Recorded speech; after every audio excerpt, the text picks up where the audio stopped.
Good morning, and welcome to the Center for Strategic International Studies.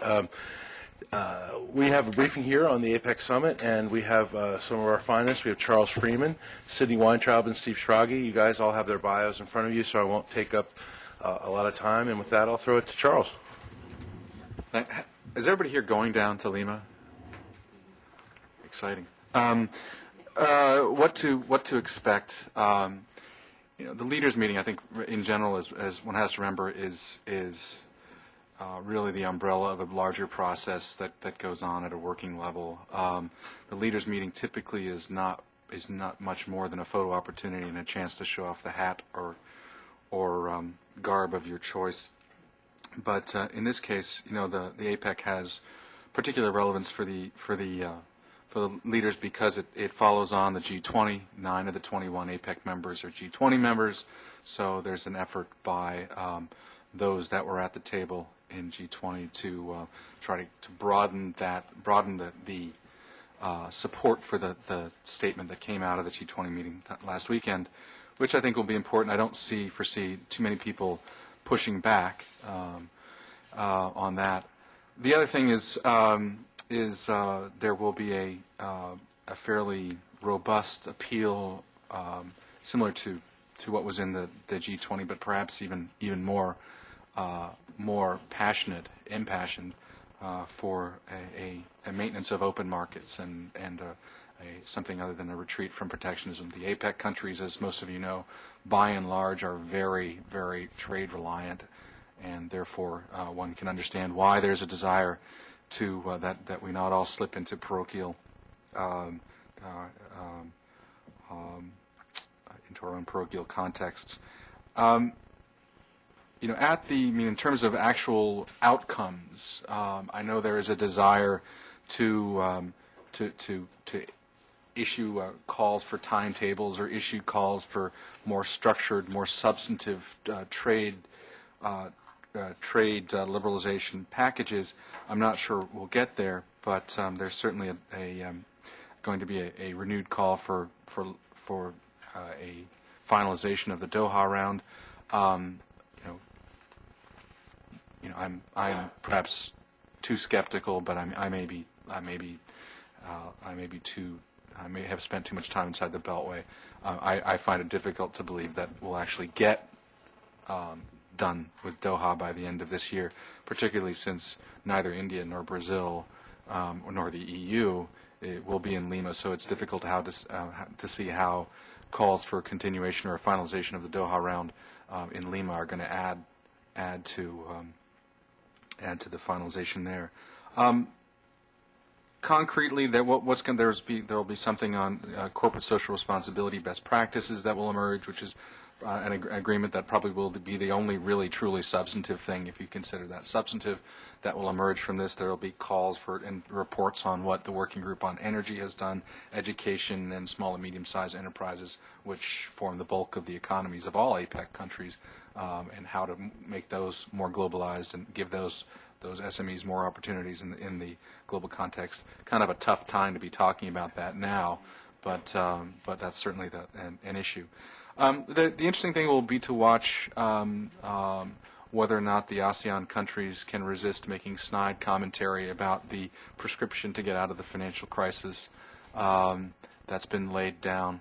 Remember, in 1997, prodded by the IMF, or by the United States, the IMF called for the ASEANs to get out of that crisis by curbing deficit spending, allowing banks and corporations, failed banks and corporations, to go bust, and to raise interest rates. Well, if you look at our response and sort of the broad response to the current crisis, it's 180 degrees in the opposite direction. So, we're lowering interest rates, we're propping up banks and failed corporations. I don't know where we stand in the auto sector right now, but we're certainly talking about that. And we're certainly not talking about curbing deficit spending anytime soon. So maybe what's good for the goose wasn't good for the gander, but it will be very interesting to see whether the ASEANs at least point that out. My gut is that even if they point it out, there's not much teeth to it, but you can win rhetorical argument by doing so. It should be a good time for all of you. Even if there is not a huge amount of substance there, I mean, it's an important opportunity for the leaders to get together. And given, I think, and I'm sure Sidney and Steve will reflect on this, given the fact that we do seem to be trying to fight our worst instincts on protectionism, this is a good opportunity at least to get out there and shake the rhetorical cup for a maintenance of open markets. So I'll stop there.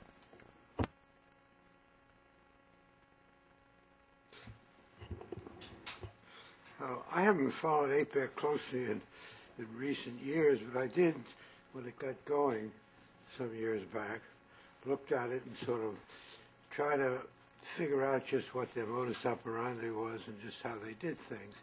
And it was done sort of gradually, big meetings. They made commitments at some of these big summit meetings in the past, which are really quite quite dramatic if you look over a long term as to what they're going to do. But they have not used APEC as a negotiating forum in general for short-term things. Their current goal is to reach, for the industrial countries to reach free trade, open investment by 2010. May or may not happen. And all of the developing countries, other members, by 2020. And it's been done at a consistent pace in the past. In other words, in the earlier years, when I was following it, it looked like a very promising organization because the commitments weren't being made that were not being met.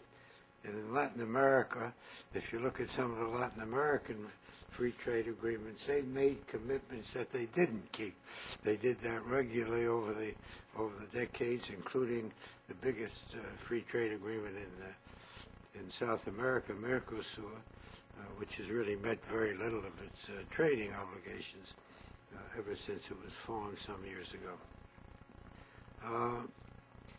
In addition to that, I guess I'm trying to ask myself not what's in it for the Asian countries. They think it's a lot, but why the Latin American countries members of APEC, Chile, the Pacific countries, Chile, Mexico, Peru. Although I notice in the agenda, in the keynote speech here, is going to be made by Alvaro Uribe of Colombia, and unless they've recently joined, he's not a member of the organization, and he might. And it's been useful for these countries in their own internal deliberation, negotiations, and pushing for openness, which Chile is doing, has been doing for some time. Peru has been doing recently, in this particular iteration of Garcia's, Alan Garcia's presidency, not the previous one. He was president once before. And Mexico has been doing. In other words, I think they also like the connection with the Asian countries. They know they've not performed in general as well as the Asian countries. And I think, in a way, this interaction between these two groups of countries, not just the leaders, but in getting ready for meetings and everything else, they find quite useful in their own domestic kind of policies. In other words, it's, as far as I can tell from what I've known from the past and what I assume is happening now, it's an important organization because they do things in a sensible way, don't oversell everything they're doing, but proceed ahead regularly. And for Latin America, that's not been typical until recent years, although it's more typical now. I'll stop there and then take any questions. And just to build on some of the things that Charles and Sidney have said in terms of the overview, some of the key points that Charles mentioned, building on the G20 process, pushing a Doha round agenda, I think that's going to be very difficult without India or Brazil's sign-on, particularly with the Indian elections coming up. And APEC has a number of kind of smaller level initiatives, things like investment facilitation, reducing transaction costs and the like. But just to kind of take it back a step and kind of look at the big picture of where we're at, one of the most important things, as Charles mentioned, these are very major grouping of economies. You've got 60% of U.S. exports, 60% of world GDP. I believe it's over 50% of world trade. So there are 3 billion consumers. So there is a critical mass of world leaders here with some of the most advanced or important economies.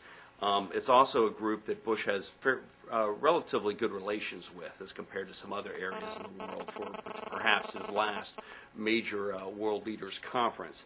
But it also, I think, highlights when you look at some of the grand aspirations that Sydney had mentioned for APEC when it was launched and discussed in the late 80s and launched in the early 90s, and where it's at today. I think it's more well known for some of the colorful garb that people wear than for the kind of these broad major advancements on things like the free trade area that was supposed to be established by 2010, among the industrialized countries, or moving towards an even broader free trade area in 2020.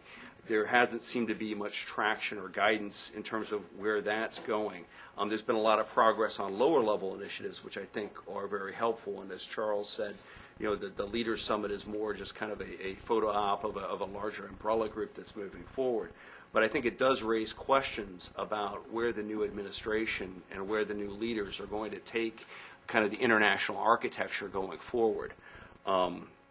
It's done some things, but this kind of model that we've been on since the 1990s, almost on autopilot, was that you would have these regional organizations advancing in terms of free trade spheres, things like APEC, things like the Free Trade Area of the Americas, things like the Bush administration had launched with the MEFTA, and that these would consolidate regionally and then eventually lead to this global kind of integration of free trade while also pursuing things at the WTO. Matter of fact, under some tellings of the founding of APEC and the U.S. interested in it, it was kind of to give a shot in the arm to the Uruguay round and to conclude the wider WTO agreement negotiations that were going on at that time. But these regional agreements have stalled somewhat across the board. With the FTA, as Sydney mentioned, Mercosur and Brazil resisting some of that. So I think there's going to be a broader look at the new administration in terms of how do you chart a new way forward in this kind of environment, and how do these regional organizations work with the larger, whether it's the G20, the G8, or more elite organizations on economics, security, and other matters. So I think we're kind of at an inflection point where we're going to have to look across the board at how all these international institutions interact and what adjustments or modifications we want to make going forward. Great, and with that, we'll open it up to your questions, and if you could state your name and your news organization, speak into the microphone, that would be helpful for the transcript. Questions? Back. Sorry. Are there any concerns specific to Vietnam, anything on the agenda to do with that country? Not that I know of that's specific with respect to Vietnam. What did you have in mind? Anything at all, any concerns they might be bringing to the process, any concerns any of the other countries might have relative to their relation? No, I mean, I certainly China is nervous about Vietnam stealing jobs, but that's not something that will come up at APEC. I can check if to see if there's something specific, Sure, but I haven't seen anything that's come up over the radar. So nothing that's like just risen to your attention? No. Okay. Well, I just wondered how much progress you think there would be towards this idea of a free trade area of the Asia Pacific. I mean, I guess that kind of ties in with these Bogart goals, but I think that the leaders have been asking for studies on that. I mean, are you expecting any sort of firm commitment to move forward with that, given that the U.S. is in transition? And then there's also, I think they're mostly APEC members, but there's that smaller thing that the U.S. is pursuing with New Zealand, Chile, Singapore, and Brunei. Do you expect that any additional members will sign up for that initiative at the APEC meeting? Is that a possibility? Sure. I think your first point is a very good one, because kind of in this vision that I talked about, that it was initially launched with, was that this was going to be a free trade area among these different countries. And if you look at the last, I guess it's almost 15 years since it's been established, or a little over 15 years. There's really more of the spaghetti bowl approach, conflicting trade agreements between various groupings of the APEC summit than progress, I think, towards kind of a unified whole of a free trade area. The TPP, I guess, is another example of this. It's moving slightly beyond the bilateral approach to kind of high norm countries. And it's a desire to do that. I've heard there were several other countries that they have reports are looking at. I think Vietnam may have been one of those countries that was looking at the TPP process and how it might go forward. But I think, again, this raises the larger question, again, of whether this is the right way forward. Is it just, a less thick spaghetti bowl or wider components of it, versus looking broader across regions for countries that might be linked together in a common approach, either under the WTO or with a new way to go forward. Just quickly to follow up, I mean, we're now a couple years away from the when we're supposed to have the finalization of the Bogor goals. So I don't see that anybody is going to jump to the fore and say, okay, now let's set the timetable for actually completing a broad FTA for the Asia Pacific. And particularly since not just the President, I think, is going to be loath to sort of push his own agenda or this administration's agenda with the moving trucks pulling up to 1600 Pennsylvania Avenue. But also, I find it very hard to believe that anybody in any other country is going to say, oh, the President and this administration speaks for the American people at this point. It'll be very – so there's resistance on both sides. That isn't going to prevent them from embracing, again, sort of the rhetorical commitment to a free trade of the Americas. But there are other agendas at play. I mean, Kevin Rudd is coming to the table with this Asia Pacific community that excludes Latin America, and so there's a variety of different other opportunities to work, including the TPP. China is coming to Peru with the largest delegation of anyone to sign the Peru-China. I won't call it a free trade agreement, but a trade agreement, as they've defined it. So, I mean, there are, while there is this desire to create the broadest of regional trading areas, there's still a lot of spaghetti being cooked. Let me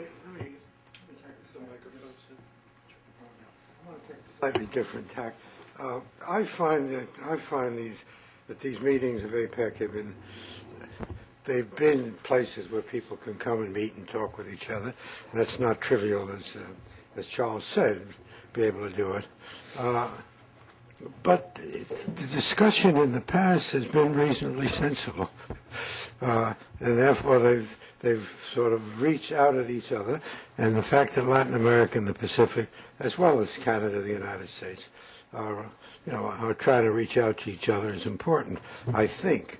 And the other initiatives taking place, in a sense, what I like about APEC, or I liked earlier, and I think is still the case, is while they have these broad goals, they need them. They don't take specific commitments all that seriously at APEC, and they set it up having a goal that they would like to reach, but then they use the meetings for a lot of bilateral discussions.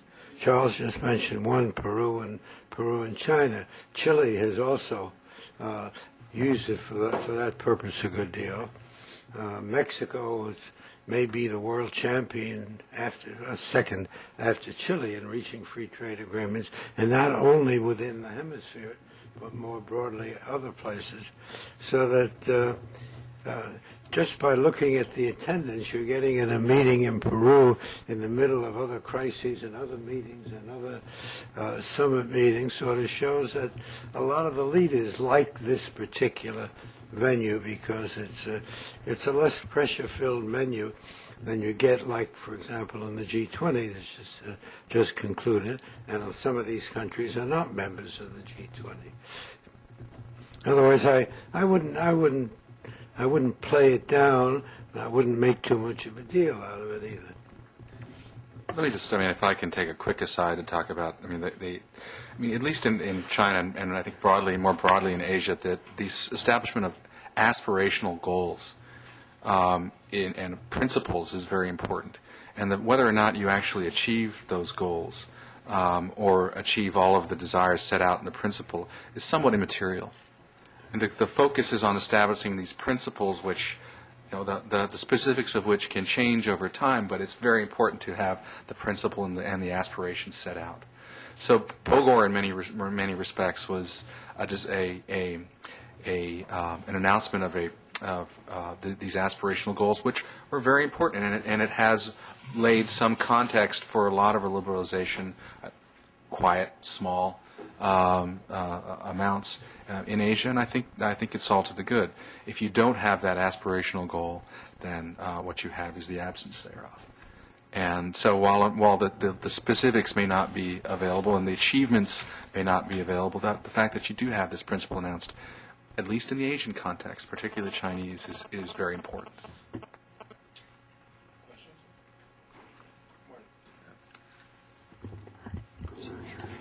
Marty Kretzinger with the AP. Could you discuss what these guys will do? 2010 isn't that far away. We're about to go into a global recession. There's no way we're going to get a free trade agreement among APEC by 2010. I'm sorry, industrial countries of APEC. Sorry, we're not. There's no way we're going to get that either. What will they do? What will they say? Do they just wait until 2010 and give up?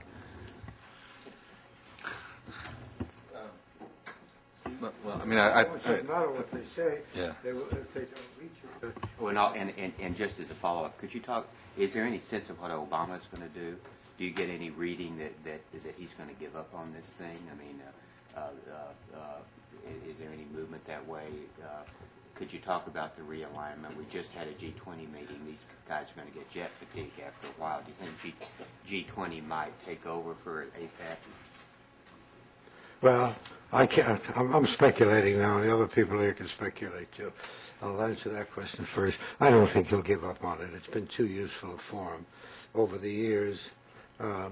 Being able to get countries together in an atmosphere where there's less pressured discussion among them, even though they reach goals. You have to reach a goal, otherwise, what the devil are you doing in life?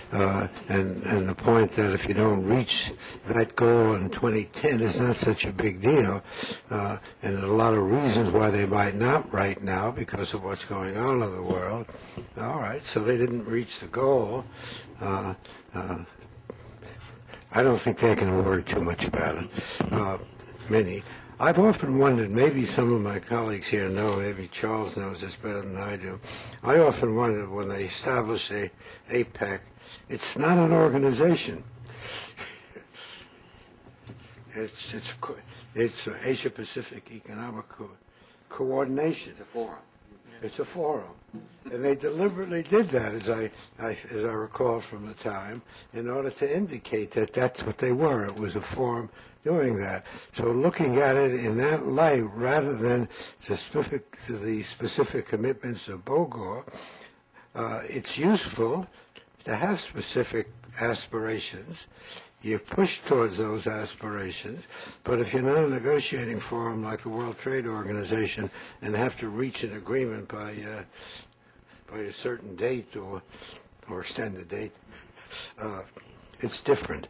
It's not the same kind of forum, and it's not the same kind of forum as G20. The G20 are the big countries of the world, developed and among the developing countries, and some of these countries are not the big countries. Now, some of them are members. In Latin America, Mexico is a member of the G20. In Asia, you have many more countries. In other words, I think you're pushing the point beyond where the people who go themselves expect things to go. I'll speculate. Might as well throw my hat in the ring on what Obama will do. APEC, what's the term? It's 4 adjectives in search of a verb. Yeah, it's not an organization. it's a forum, and that has an important place. I'm not sure that G20 will replace APEC so much as it probably will replace the G7/G8. I think it will be very difficult to hold a G8 meeting that attracts any attention from here on out. As far as what Obama will do, I've heard discussions from folks in the Obama camp talking about the importance of Asia, talking about the importance of rejuvenating APEC as an institution, if not an organization, and the utility thereof, and how there's some discussion about how the lack of attention to Asia and kind of the lack of Bush or Dr. Rice or others attending fora in Asia has been a real failure of this administration. That's very easy to say at the beginning of an administration before you're hit with any number of other priorities, domestic or international. It will be very difficult, I think, for any administration, no matter how much priority they want to place on economic integration with Asia or Asia generally.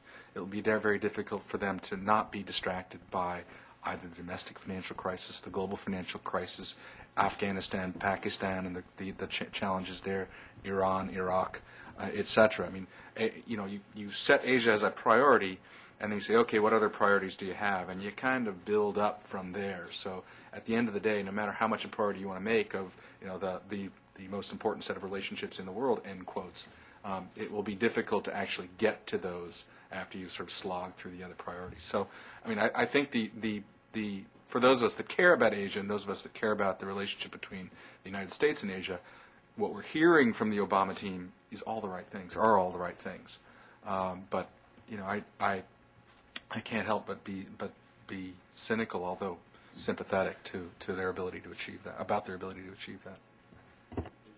Just as Charles touched on a bit, this idea that the G20 would eclipse APEC, I think a lot of people talk about a multipolar world, which is kind of a term from the 1990s and everything. I think it's more complicated than that in terms of what we're actually going to be moving towards, where it's going to be multi-tiered and multi-dimensional in the sense that you're going to have, there's not a superpower that's the equivalent of the United States, but there are many people in different areas that have rivaling power or big opportunities for cooperation.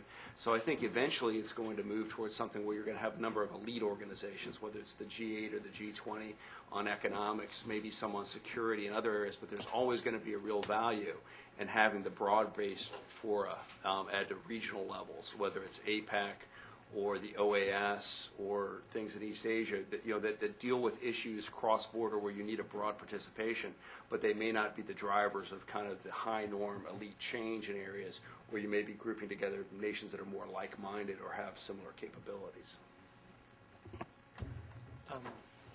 Doug, again with Reuters, just in terms of what they might say on Doha, do you think it would be a statement largely similar to what the G20 said?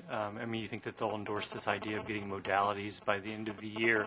And do you think there's a potential for them to get any more specific in terms of endorsing one idea for another and for resolving, this dispute over sectorals or SSM? Do you think that they'll get into those sort of details at all? Because the trade ministers and the foreign ministers are there now. Yeah. I think that will be very. Obviously, that China is the key player there. If the U.S. and others can split China off from India to talk about specific modalities and have China start arguing for a conclusion of those modality discussions by the end of the year, that's a big deal. Do I think we'll get there? Probably not. If I'm China, I don't want to commit to something that I'm not sure that the Obama administration is going to follow through on, regardless of whether, I suddenly now recognize that our national interests as Chinese are helped by completing the round. So I doubt we'll actually get to sort of anything concrete on Doha. Grant Aldonis is famous here for saying Doha is dead, and we keep trying to exhume the corpse, and I understand why. It's important to do. My gut is there will be a point at which we talk about trade liberalization without talking about Doha anymore, and I think that time is coming up fairly quickly. And if you Yeah. raise kind of a key tension that you're seeing in some of the negotiations now is that they realize that this administration is coming to an end, and it may be the best opportunity to close the Doha deal. But as Charles said, both there's huge questions whether they're negotiating with a lame duck with no authority to speak for the Obama administration. But I would also highly point out to the Congress, which kind of didn't exactly give a vote of confidence to these negotiations when it failed to extend trade promotion authority, which is really vital in many people's eyes to getting this moving forward. So it's a very big period of uncertainty. There's obviously an interest in the Bush administration to try to conclude this, and some of the world leaders, but there's no guarantee of where it would go even if they did. Is there anything that the president can do at this summit that is going to help the economy or gain more confidence in the world, in the global economy? We were talking about global recession here. I mean, I think that's sort of the big elephant in the room. And also, is there anything left that the president can accomplish in the short time that he's in office, coming off of this summit? Well, I mean, words count. So, I mean, I think what the leadership says about trade liberalization is very important, and standing up for that is key. I mean, I do believe the enunciation of principles and aspirational goals is critical. In general, people don't lie baldly when they can avoid it. So I do think a firm establishment of a commitment, in quotes, but perhaps in something short of a commitment, but a establishment of a commitment to liberalize trade and to open markets is key, because I mean, everybody is worried about their own parochial interests. If we shut down too much with those, in that regard, we're really heading for much more than a global recession. So I do think that at least some champions and a collective group of champions that are standing up for open markets is really critical right now. Go ahead, and I'll go. I don't think it matters much what President Bush says. I don't think he's unlikely to say very much more. He may use different words than he said at the G20 meetings. And I don't think anybody paid much attention to that either. I've spoken to some of the people I know who were there at the meetings, and they told me they honed in to speak to the two representatives who were there from the Obama campaign, just to make contact to know how they can follow up in the G20 coming next April.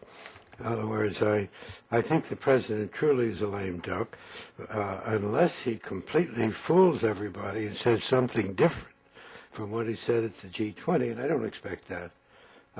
They'll take it. If he stood for protectionism, they would take note of that, but since I don't expect that, I don't think it meant. And basically what they're saying is that the best we can hope for is kind of this top line message, and recommit to the things that were said in the G20 and elsewhere. And I think if you look at the G20, one of the kind of, I think, striking contrasts was the ambitions in the short term versus the ambitions in the mid to longer term. There really wasn't any action taken to address this point on what would immediately provide kind of a boost to the economy. China came out with a stimulus package it announced, but China and Japan announced some money to the IMF.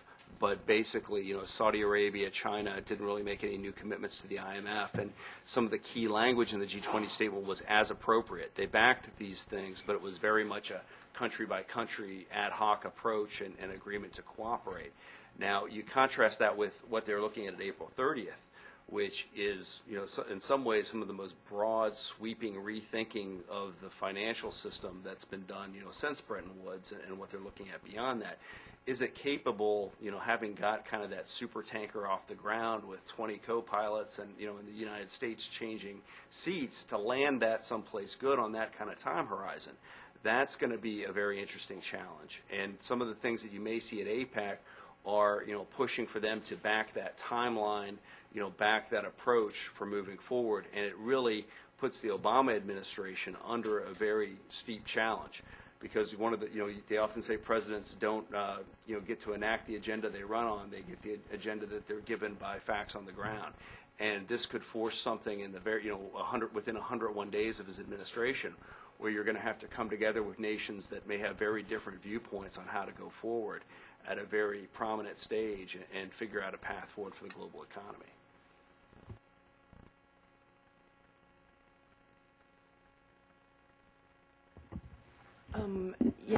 From the Latin America point of view, this is going to be Bush's farewell, and yet he's going to just drop in and say bye, as opposed to other trips that he's done during this year that have been quite lengthy.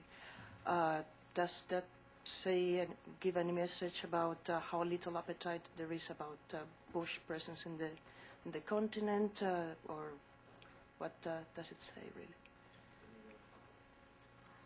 I'm not quite sure what the question is, though. From the Latin American viewpoint, yeah, they're going to.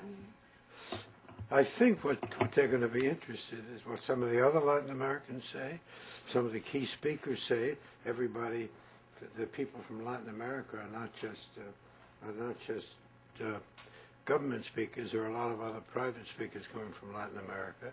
The head of the OECD is giving a major address. He's a Latin American, and therefore what he says carries a little bit of weight, a lot of weight.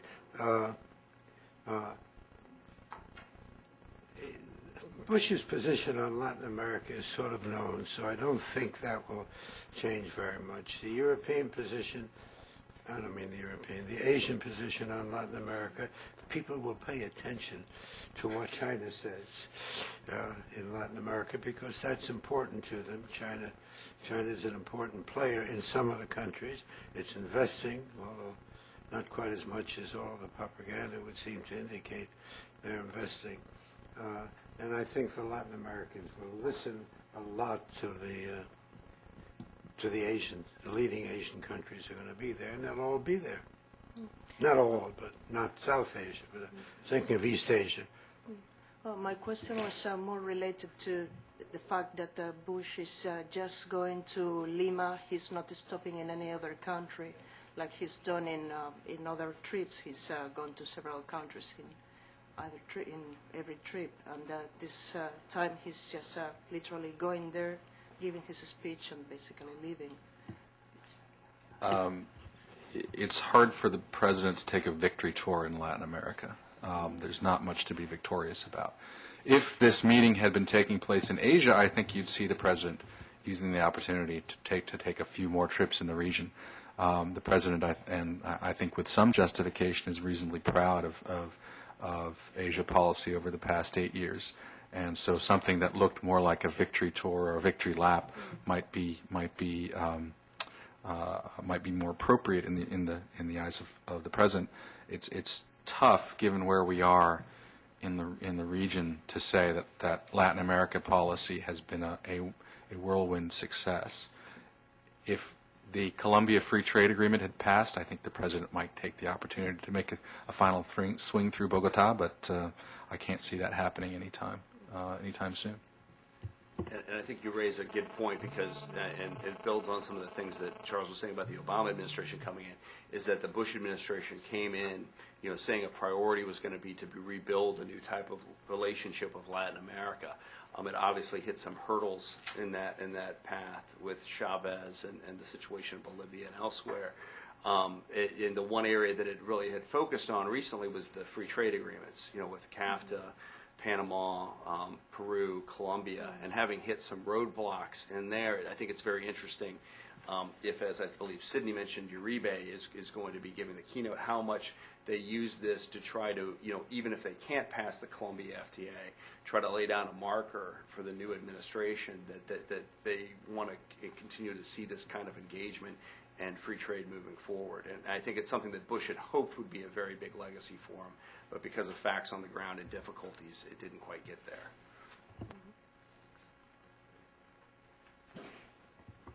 Mark Dracham. Charles, obviously Obama's taken a much different tack when it comes to China. in his statements before the election. Do you see that playing into this meeting at all? And kind of what do you forecast more generally in terms of how he'll address the China trade issues? I don't see Obama's campaign rhetoric on China being much of a factor over the next few days in Lima.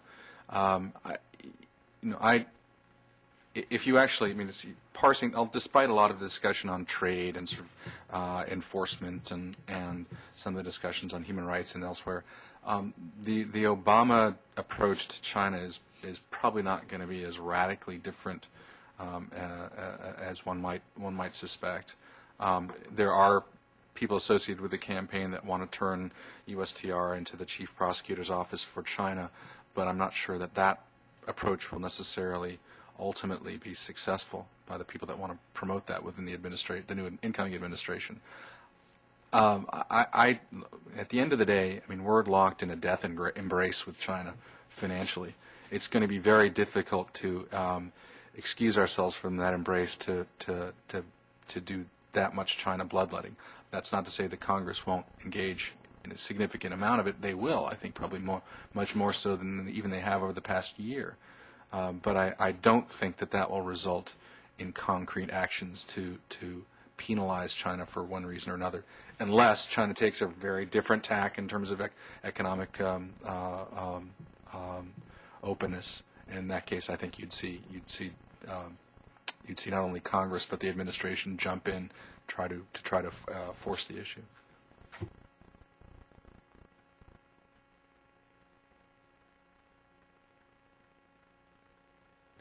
This is not much of a question, but you mentioned, Sydney, that President Uribe is going to be giving a speech, and he's not an APEC member. Does anybody recall why Colombia is not an APEC member, since it does have a Pacific coast? I don't know. Yeah. Huh. Yeah, I believe it applied, but again, I'd have to double check on that. But I think there have been several that have been exploring it. And just one quick comment on the China question that you asked too. I do think that this is something you're going to have to watch very closely. I believe the Congress will likely challenge the Obama administration on this, or at least elements of the Congress will try to. And we'll see a lot of their cards early on in terms of how much he stands up to that, which may be very politically popular, again, depending on the economic situation with our exports and with China's imports over the next year.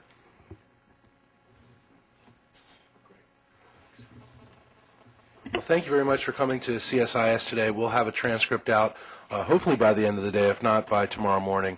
If while you're traveling or working on this story over the next couple of days, if you need any assistance from us, please don't hesitate to call. Thanks very much.